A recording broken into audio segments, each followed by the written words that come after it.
అధికారులు సహకరిస్తలేరు. దీనికి ప్రధానమైన కారణం దొడ్డు బియ్యం ఇయ్యడంతో పేదవాళ్ళు దొడ్డు బియ్యం ఈ రోజు వండుకుంటలేరు, తింటలేరు. ప్రతివాడు సన్న బియ్యం తినాలన్న ఆలోచన, కుటుంబాల ఆర్థిక స్థితిగతులు మెరుగాయి. ఈ రోజు మనం పంచిపెట్టే దొడ్డు బియ్యం పేదవాడు వండుకుంటలేడు, తింటలేడు. ఇది మిల్లర్ల మాఫియా లేకపోతే దళారుల చేతుల్లోకి ఈ దొడ్డు బియ్యం వెళ్ళి 10,000 కోట్ల రూపాయలు ప్రతి సంవత్సరం దళారుల దోపిడీకి గురైతున్నాయి. అందుకే ఆలోచన చేసిన పెద్దలు ఉత్తమ్ కుమార్ రెడ్డి గారితో మాట్లాడిన, సహచర మంత్రివర్గ సభ్యులతో చర్చించిన, బట్టి విక్రమార్క గారిని ఒప్పించిన, ఇక దొడ్డు బియ్యం కాదు, ప్రతి పేదవాడికి ప్రతి ఒక్కడికి 6 కిలోల సన్న బియ్యం ఇవ్వాలి. ఉగాదో, దీపావళి, సంక్రాంతి పండుగ కాదు, పేదవాడి ఇంట్లో ప్రతిరోజు పండుగ ఉండాలి. సన్న బియ్యం వండాలి, పేదవాడి కడుపు నింపాలి. ఆ బాధ్యత మేము తీసుకోవాలి. సోనియమ్మ నాయకత్వంలో ఆలోచన చేసినాం. ఇవాళ మిత్రులారా, ఇందిరమ్మ రోటీ కప్డవర్ మకాన్ తర్వాత, విజయభాస్కర్ రెడ్డి, ఎన్టీ రామారావు గారి బియ్యం పథకం తర్వాత శ్రీమతి సోనియా గాంధీ గారికి ఈ దేశం రుణపడి ఉండాలి. చట్టబద్ధత లేదు.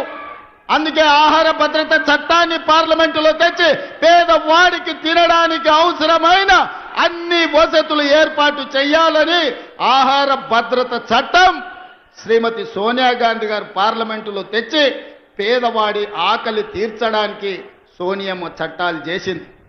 పెద్దలు చెప్పేటోళ్ళు, మా నాయనమ్మ చిన్నప్పుడు అనేది, భార్య జీతం చూస్తుంది, అమ్మ ఆకలి చూస్తుందని. భార్య మొగుడుకొచ్చే జీతం లెక్కేస్తుందంట, అమ్మనేమో కొడుకు కడుపులో ఉన్న ఆకలిని అంచనా చేస్తుందంట.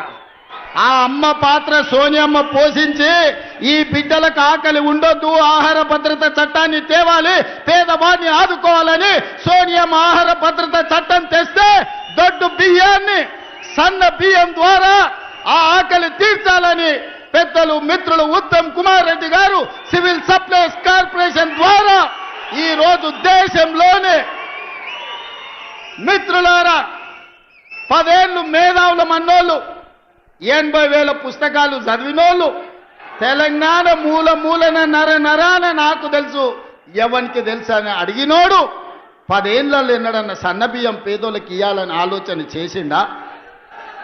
మీరు ఒరేస్తే ఉరేసుకున్నట్టే అని మిమ్మల్ని భయపెట్టిండు.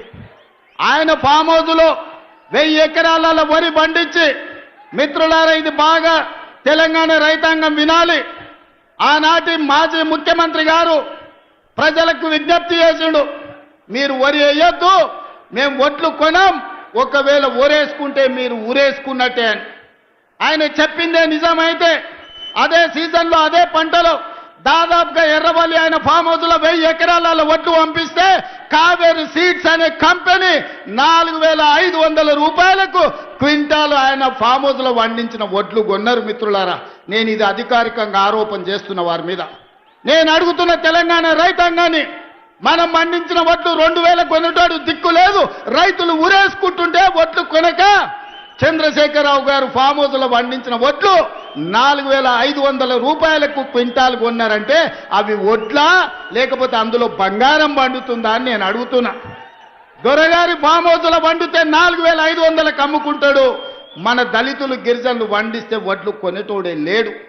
అందుకే నేను ఉత్తమ్ కుమార్ రెడ్డి గారు, బట్టి విక్రమార్క గారు ఆలోచన చేసినాం, చర్చించినాం.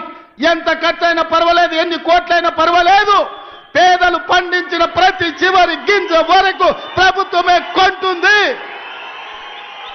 సన్న ఒట్లు పండిస్తే 500 బోనస్ ఇస్తామని చెప్పి నిర్ణయించి ఇవాళ 500 రూపాయల బోనస్ ఇస్తున్నాం. నల్గొండ వాళ్ళు తెలివైన వాళ్ళు, చైతన్యం ఉన్నోళ్ళు ఏదైనా అడ్వాన్స్గా అందిపుచ్చుకుంటారు. అందుకే 12 లక్షల వరి పండిస్తే మీ వాళ్ళే 8 లక్షలు ఇవాళ సన్న ఒట్లు పండిస్తూ రాష్ట్రంలోనే అత్యధికంగా సన్న ఒట్లు పండించేది నల్గొండ జిల్లా. ఇవాళ అత్యధికంగా రుణమాఫీ జరిగినా, అత్యధికంగా సన్న ఓట్లకు బోనస్ వచ్చినా అది నల్గొండ జిల్లాకే అత్యధికంగా వచ్చింది. అది మీ చైతన్యానికి, మీ పట్టుదలకు మారు పేరు. ఇవాళ అందుకే పండించిన రైతుకు బోనస్ ఇవ్వాలి, వినియోగదారుడు పేదవాడికి కడుపు నిండా తెల్లన్నం సన్న బియ్యం పెట్టాలి అని ఇవాళ సన్న బియ్యం పథకాన్ని ఇవాళ హుజూర్ నగర్ గడ్డ మీద మనం ప్రారంభించుకున్నాం. మిత్రులారా, ఆనాడు కొమరం భీముడు మొదలుపెట్టిన జల్ జమీన్ జంగిల్ పోరాటం నుంచి ఆ తర్వాతి తరంలో చాకలి అల్లయ్య, దొడ్డి కుమరయ్య భూమి కోసం, భుక్తి కోసం, విముక్తి కోసం రావి నారాయణ రెడ్డి, ఆరుట్ల కమలాదేవి ధర్మ భిక్షం చేసిన పోరాటం, సాయుధ రైతాంగ పోరాటం తర్వాత ఇందిరమ్మ తెచ్చిన రోటీ కప్డా ఔర్ మఖాన్ పథకం తర్వాత విజయభాస్కర్ రెడ్డి, ఎన్టీ రామారావు తెచ్చిన బియ్యం తెల్ల బియ్యం పథకం తర్వాత ఈనాడు గొప్ప పథకం ఏదైనా ఉంది అంటే ఈనాడు మనం ప్రారంభించుకున్న సన్న బియ్యం పథకం చరిత్రలో నిలబడుతుంది. ఆ చరిత్రకు హుజూర్ నగర్ వేదిక కావడం